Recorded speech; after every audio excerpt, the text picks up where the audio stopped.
Gracias, señora presidenta. Señorías, debatimos en el día de hoy una enmienda a la totalidad con texto alternativo sobre la proposición de ley de subida del salario mínimo de Unidos Podemos.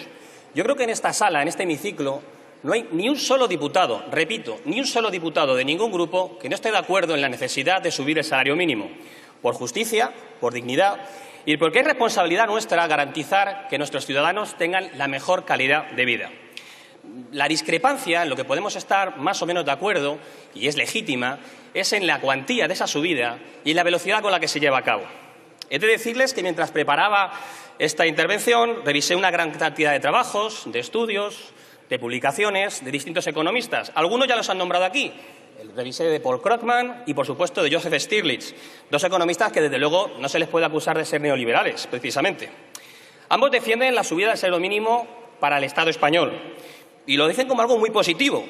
Ponen como ejemplo cientos de estudios, pero como bien decía el señor Rodríguez, los estudios que nos plantean son de Seattle y de otras ciudades de Estados Unidos. He de decirles que, lógicamente, el mercado español no tiene ni la flexibilidad ni el dinamismo de Estados Unidos. Por cierto, señor Rodríguez, me alegro que ponga de ejemplo Corea del Sur y no Corea del Norte. Es algo que, desde luego, me parece muy bien.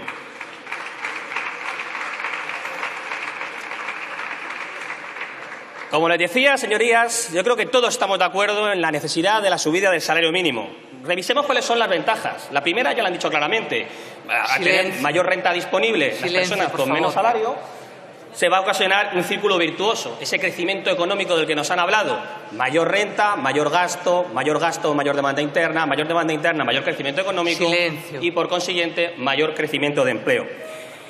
Luego hay otro elemento importante, que es que los que están a favor hablan de la redistribución de las rentas. Hablan de que, lógicamente, esas rentas son salidas de los impuestos, de los beneficios de las empresas, de los teóricos beneficios de las empresas, y van a mejorar sin que haya un esfuerzo fiscal de ningún tipo.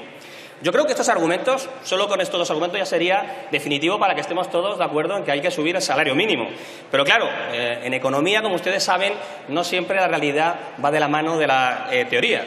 Déjenme que les diga que hay también prestigiosos economistas que son detractores y que hablan de claramente cuáles pueden ser las desventajas de esa subida cuando sobre todo es radical. Pero lo primero de todo es que hay que hablar que cuando hablamos de empresas, en España todo el mundo piensa que el Corte Inglés, que Telefónica o que Zara son el referente de nuestro mercado laboral, nuestro mercado de empresas. Y la realidad es que la estructura económica de España está cuajada de pequeñas y medianas empresas, de micropymes y de autónomos. Esos son más del 90%. Y para ellos, una subida del salario mínimo interprofesional del 22% en un solo año puede ser un golpe sin anestesia que provoque el cierre de muchas de ellas.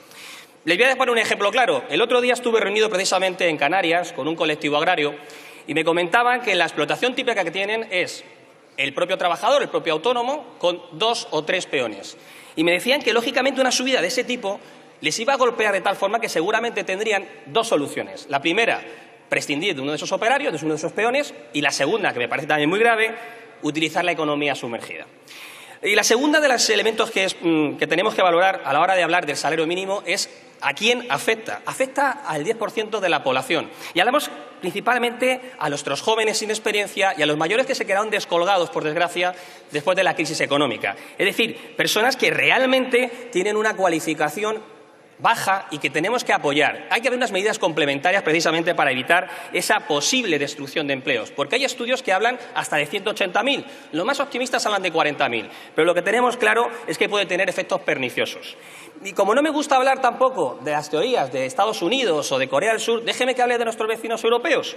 Y entre los países más exitosos a la hora de aplicar ese salario mínimo, pues encontramos a Polonia, a Hungría, a Eslovaquia y a la República Checa, los cuales es cierto que han conseguido mantener y crecer incluso en el empleo con un aumento importante del salario mínimo. Pero claro, estamos hablando de economías que se basan principalmente en la industria, orientadas a la exportación además, y que han desarrollado sus mercados internos y han modernizado sus economías. Lo que han conseguido es aumentar la productividad y ese aumento de la productividad ha hecho que ese aumento del salario mínimo no haya provocado la destrucción de empleo. En el lado opuesto también tenemos países en Europa, ejemplos recientes, y puedo hablarles de Portugal, de Letonia, de Lituania, que también han apostado por subir el salario mínimo, pero con las consecuencias desastrosas que se pueden plantear. Señorías del Partido Popular, puedo decirle que puedo compartir cosas con su enmienda. Desde luego, me parece importante que recuperemos la negociación colectiva, que se cuente con los agentes sociales. Pero déjeme que le afee la forma de presentarla, porque usted sabe perfectamente que ahora que se abre un plazo de enmienda lo puede presentar como una enmienda parcial. Yo creo que eso es lo que tenemos que hacer, debatir todos, mejorando claramente el texto sobre el que va a colgar la subida del salario mínimo. Y, señorías del Partido Socialista, déjenme que les pida dos cosas. La primera es que hablen con el señor Sánchez, con el doctor Sánchez o con el presidente del Gobierno, con cualquiera de las tres personalidades que tengan el día, que hablen con él.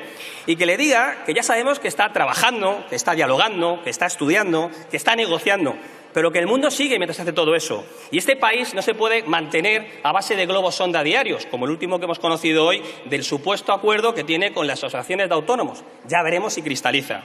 Y la segunda cosa que les voy a pedir, me permitirán que les diga que ya sabemos que están trabajando, dialogando, estudiando y negociando. Pero hay otro verbo que siempre se olvidan y que de verdad les deberían de conjugar porque es el que más hacen, que es mintiendo. Y les voy a decir por qué. Ustedes mintieron cuando dijo, el señor Sánchez mintió cuando dijo que presentaba una moción de censura para devolverle la palabra a los españoles. También mintió y miente cuando dice que la subida de los impuestos los iba a pagar los ricos. Tenemos claro que el dieselazo no lo van a pagar los ricos. Sigue mintiendo y miente cuando dice que los que estamos en contra de unos presupuestos generales que hacen aumentar los presupuestos, estamos en contra del salario mínimo. Ustedes saben que pueden aprobar el salario mínimo sin tener que contar con los presupuestos generales del Estado. Y, por último, miente y mintió cuando dijo que esa subida del salario mínimo no iba a conllevar ningún aumento en los costes de las cotizaciones de los autónomos. Lo último que conocemos es que van a ser al menos 60 euros. Ya veremos. Ya sabemos que son ustedes muy dados a cambiar de opinión de la mañana a la tarde.